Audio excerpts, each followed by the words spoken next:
Hello and welcome to Teal House Farm. Today we have a very exciting collab.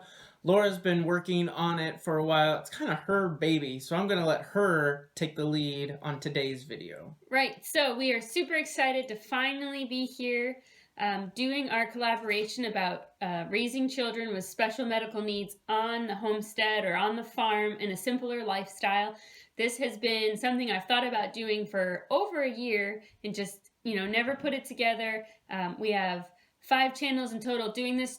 Please check them out below. We'll also have a playlist with all of the videos.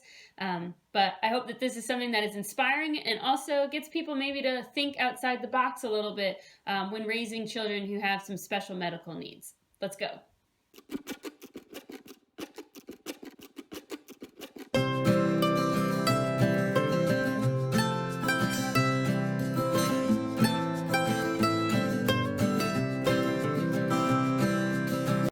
So question 1, what is the diagnosis? How long have we had it, and how did we get there? So our third daughter, Annie, has what's called hemiplegic cerebral palsy, which affects the right side of her body. Basically, it affects her motor skills. She deals with a lot of tightness in her muscles. She has a hard time using her hand on that side. She needs a brace that helps her to be able to walk correctly. And we have had that diagnosis basically since she was about 6 months old. Yeah, and it's kind of interesting since we've done the YouTube thing and filmed since she was a baby. We can go back and see in some of the first videos. We're like, oh, like we can see it before we even knew. Right. Now that we know what we're looking for, we could see it a lot earlier. We noticed that something was wrong probably about 4 months old. Her right side of the body was just not developing. The left side was getting really fluid movements, and she was grabbing for toys, and she was bouncing. But the right side was her right arm, just kind of kept it. And the leg was just kind of rigid and stiff. She wouldn't reach for things. She wouldn't put weight on that leg if you put her in a jumper. So we went through our doctor to a neurologist. They did an MRI and discovered that she had had a stroke. We had a lot of blood work done and later discovered that she also has a clotting condition that's kind of probably is why she maybe had the stroke. We don't really know when the stroke happened because when she was born, she seemed perfectly fine. And as she was growing, getting bigger, she didn't have any big major event that would have made us think that she had a stroke. So they think it probably happened while I was pregnant, but we don't really know. Question number 2.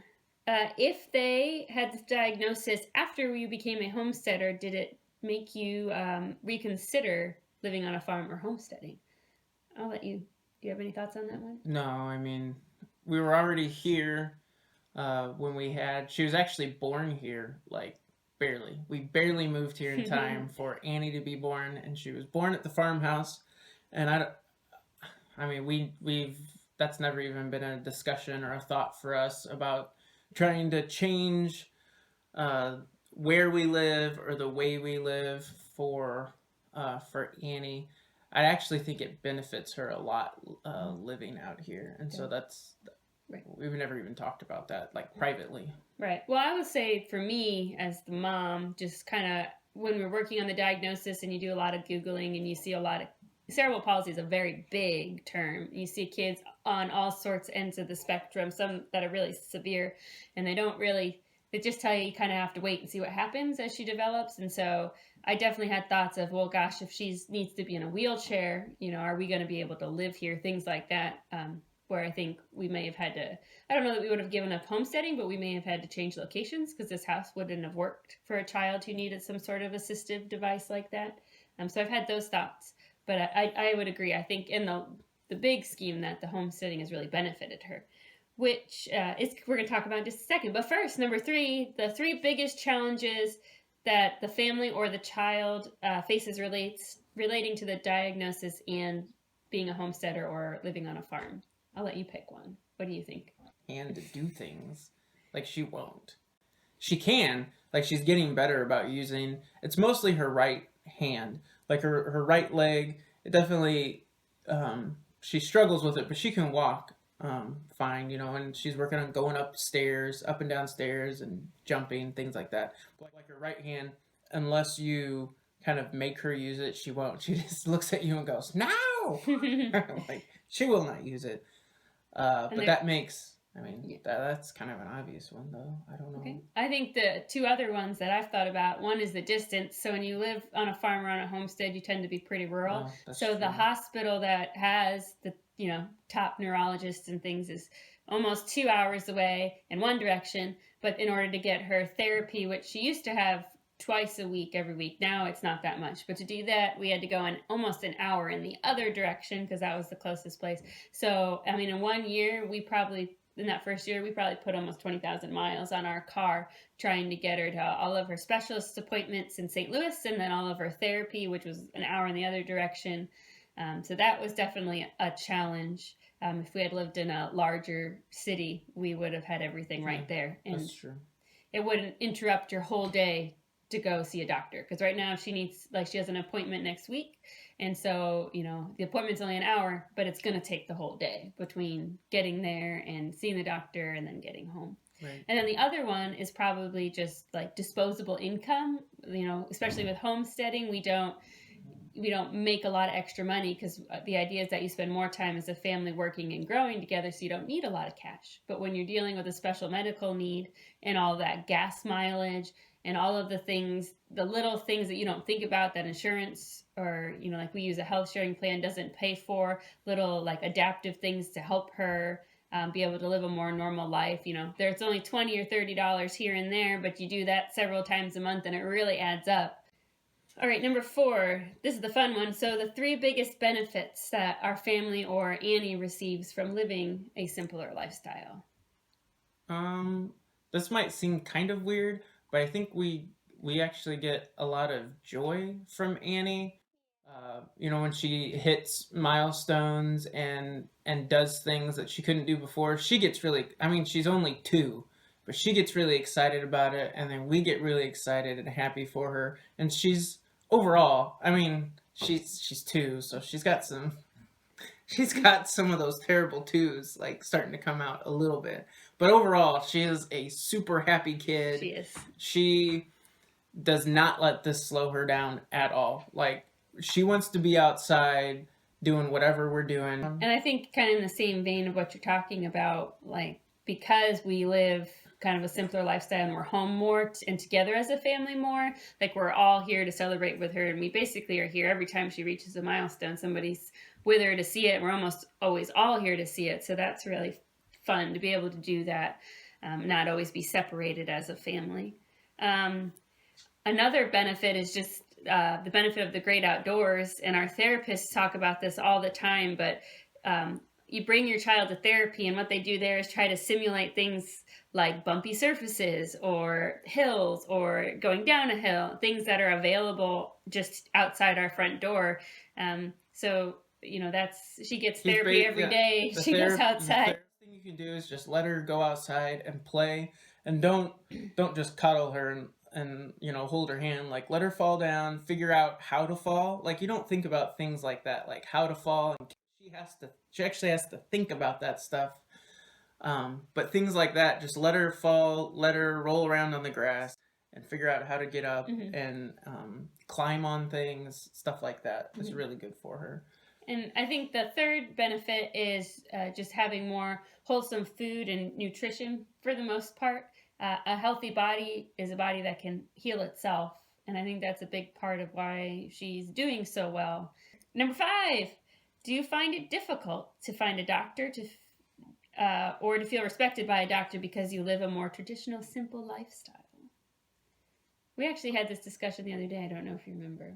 We talked about just it with doctors. We feel like when being conservative, we're not against modern medicine, and we've looked into a lot of options for Annie. We're very open-minded to choosing the best thing, but we don't really just jump on things. We like to get suggestions and then really think about it. And the doctors at the hospital tend to feel like if they suggest it, then you just need to do it. Like that day. And why do you need to go home and think about it? Yeah, not even, it's like, well, we think you should do this. So when you're done with us, you can just go head down the hall and get that taken care of. And we're like, I'm like, well, we want to think about this first.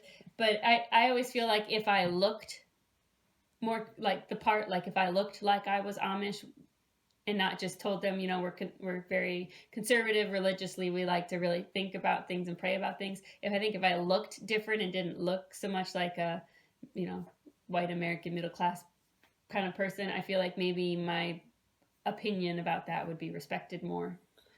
Yeah, I mean, like our primary care physician, we love her. Mm-hmm. She's great, and she really helps us and lets us make our own decisions for the kids. She's awesome. We're really happy and glad that we found her. Right. And I would say, like, overall, I feel even with a lot of the specialists that we've seen, like, I feel respected and that they listen to us. But there are the few occasions when you'll see somebody, a nurse or a doctor, and it is not like that. And a lot of it, I don't think there are a couple times I felt disrespected, but I feel, like you said, for the most part, they're very kind and respectful. But I think the biggest thing is when we want to look at alternative medicine, when it comes to her type of cerebral palsy, it's very like one track mind. These are the things that you need to do. One of them is a thing called Botox injections, which we were not comfortable doing. And Not right now. Not right now. Yeah. And we got a second opinion about it. But when we were talking about that, I was like, was there anything else we could do? Like, we see a chiropractor for her, and that does wonders, even if our neurologist kind of raises an eyebrow at that. And I asked about acupuncture, and he looked at me like I had 6 heads.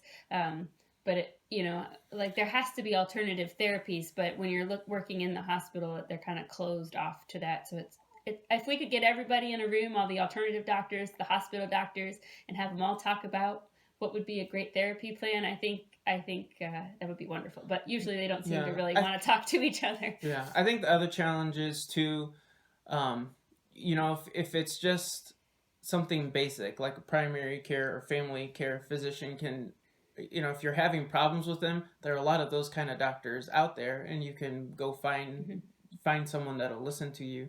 But when you deal with something this specific, you can't just walk down the street and find another doctor like that. Yeah. And sometimes it kind of feels like you're stuck with whatever doctor you have a little bit. There are some options for us. There's a lot of good hospitals in St. Louis, which is where we usually take Annie. All right. Homesteaders tend to be stereotypically pro-minimal government intrusion in their lives. Has our journey affected how we feel on this topic? And that's things like insurance mandates, government programs like early intervention, Social Security, SSI. Has your opinion changed since having a child with very expensive special medical needs? I don't know. I think I'm still working all that out in my head. It's definitely, I feel like it's made me more open to realizing why, how government programs do help people, especially when you're on a limited income. I don't really like the idea of the government coming to my house, things like that. But I can understand why that could be a huge asset to somebody in helping a child succeed. I do think one of the interesting things, just being on a lot of cerebral palsy boards with people from around the world, a lot of people who are very pro-universal healthcare talk a lot about, look at Europe, look at Britain, look at how everybody can get the care they need. But being on these boards, I see parents struggling to get their child seen. They know there's a problem, but they can't see a neurologist for 8 months because the National Health Service says, oh, you have to be 2. Or they can't get a new wheelchair even though their child grew out of it because the National Health Service says, well, it's only every 4 years or something like that. And so seeing that, maybe it's not all rainbows and sunshines like a lot of people want to make it seem. And there are definitely some benefits to a more competitive insurance market where, I'm the one who's going to be paying and, I want my service to be timely and I want my daughter to be well taken care of. I feel like when you're the payer, you have more of a say. I will say, I think it did open my eyes to how expensive and Annie's cerebral palsy, like it's not that advanced. I don't feel like she doesn't have any mental problems or any speech problems that we know of so far. And so we do feel blessed and fortunate because of that. But even so, it kind of opens your eyes how expensive. Go ahead. I'm grabbing something. Oh, it is. It kind of opens your eyes how expensive some of that stuff can be. Really, it. Yeah, it blows your mind. It really does. Some stuff. Well, this is. Try not to shake the camera.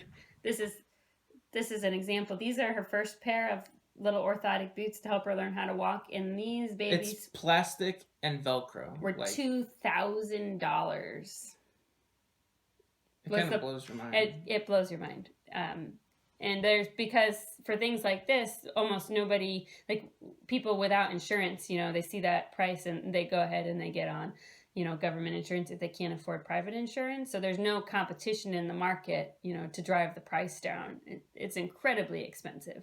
And to think that she grows out of a pair every, 4 or 5 months. We're very blessed that our health care sharing organization called Samaritan Ministries has, every time she grows out of an orthotic boot, has reimbursed us for the next one. But just the bills are just mind-boggling looking at this little plastic bootie and imagining that it costs that much. And then, hearing parents talk about wheelchairs costing as much as a brand new car and things like that. Yeah, and I don't know, I don't know about the machines that that produce this, but when you look at just the materials, like literally the plastic, the foam, and the Velcro, it's like this probably, in my mind, I'm like, these cost like $5, in materials. But anyway, that's one of the downsides to being on a farm with it. You can't get them dirty because you can't really wash them, the foam inserts. True. And so we're always like the other day, she was outside playing in a mud puddle, and by the grace of God, she was in there with only her good foot. So the weaker side, which has the brace on it, was not muddy, but I don't know what I would have done if she ruined that brace. Because you can't wash them, you can't put them in the washing machine because that foam will just fall apart. All right, last one. Homesteaders tend to be more open to alternative treatments. Have you tried any non-traditional therapies that have helped your child thrive? I think the chiropractor is the main one. We go to the chiropractor every 3 weeks now, and it really is this pattern. Sometimes in between. It's about 3 weeks, unless she's having an issue, then we'll go, but it's about every 3 to 4 weeks. And it's definitely this pattern. We work really hard on a new skill in therapy, and she just doesn't quite get it. And then we go see the chiropractor, and literally within 24 hours, she's got it mastered. That's what it was like when she learned how to walk, when she learned how to run, when she learned how to jump with both feet, when she started using both hands for an activity. It was always within 24 hours of seeing the chiropractor. And then more basically, to help with the muscle tightness, because that's one of the effects, like her muscles get really tight on that side. I use some essential oils, just in like a massage. Things like cold weather, or when the weather swings really hard, or she gets sick, or she's getting sick, really affect the tightness of her muscles and kind of make them flare up. And so then I'll do some massage and stretching with some essential oils to help calm those muscles down, so that she can still continue to walk normally. Right. And the other thing that we do to help Annie, even though it's not alternative, is just physical therapy and orthopedic therapy. We feel fortunate. She doesn't have to be on medication or anything like that right now, and so it's mostly just these physical things that we do to help her. So what would you say to closing of a parent? Hey, the baby just pooped big time. I don't know if you could hear that on camera. We're gonna take care of that next. As a parent with a child with a special medical need, and I realize that's a very wide range, but do you feel like a simpler homesteading lifestyle is something that can benefit most children with a challenge? Yeah, I think so. I mean, I think it really, really depends what it is. But, I mean, I don't know. I pretty much have Annie, for our example, and I think it's actually perfect for her, really. And what the things that she needs to be able to accomplish, like as she gets older and she wants to help around the farm, she's going to have to use 2 hands. She's going to have to figure it out. And she does now, a little bit. Mhm. Slowly she's starting to realize to pick up something big or like a wide Well, object. like when she was helping you load wood the other day, she wanted to help, and those logs, even if you give her a kid side log, like you got to hold it like this, and so she would have to use both arms in order to bring it to the wagon. It just gives a lot of it's like physical therapy built in outside all the time. It gives she doesn't know she's doing it. Yeah, she's just having fun outside. So. But I think there are some cases where it wouldn't be. Oh, definitely. But for us anyway, I think it's perfect for her. All right. Well, that's what we got. Please check out the other videos. We have just a wide variety of channels talking about very different conditions, and we just appreciate all of the channels. Thank you to, let's see, we have Daybird Aviaries, we have Trayer Wilderness, we have Farm Alarm, and Daddykirbs, and then us. Thank you so much for taking the time to do this and to share your stories. I know they're all going to be so inspirational. I'm excited to sit down and watch all of them. Check out the links below, and we'll have a playlist here for you too. Yeah. That's all we have for you today. Thanks for watching. We'll talk to you later. Bye. Yay! Come here, Nanny. Come here.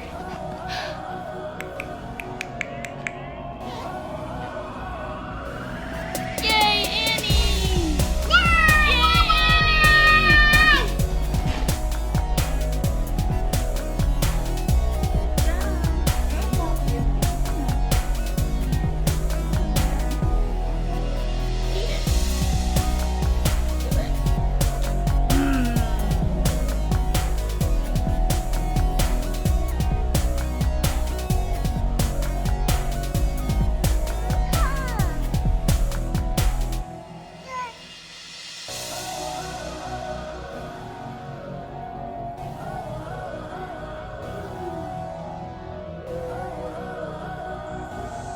All right.